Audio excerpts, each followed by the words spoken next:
Joining me now, Arkansas Senator Tom Cotton, member of the Armed Services, Intelligence, and Judiciary Committees, is also an Iraq and Afghanistan war veteran. Senator, good to have you here today. It's been fascinating to watch because we know that China is trying to dominate the globe, really, on the economy, their military, and now they also want to be sort of the power broker of diplomacy in the world, it appears. Yeah, I'm afraid that's the case. Over the last 2 years, Joe Biden has put a kick me sign on the back of Uncle Sam. This is just another lesson. When America recedes from the world, we don't get peace and tranquility.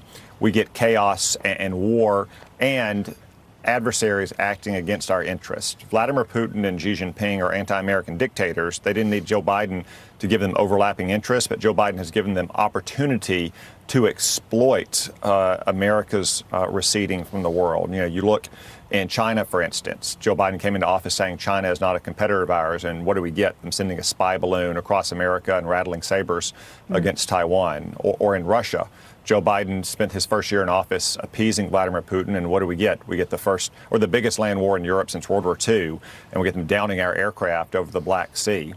These kind of weak actions just provoke and beget more aggression from our adversaries. And now you see Xi Jinping strutting across the world stage, trying to establish himself as a broker of peace among countries. It just gets back to one of the most basic rules of foreign affairs. Either you run the show or the show runs you.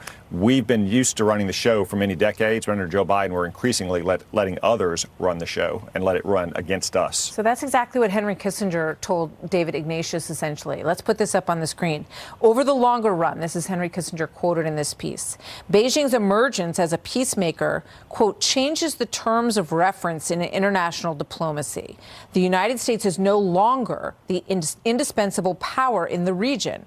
Quote, China has in recent years declared that it needs to be a participant in the creation of the world order. And I think a new world order is the way that could be described. And when John Kirby was asked, is the president going to speak to Xi Jinping anytime soon? Here's what he said.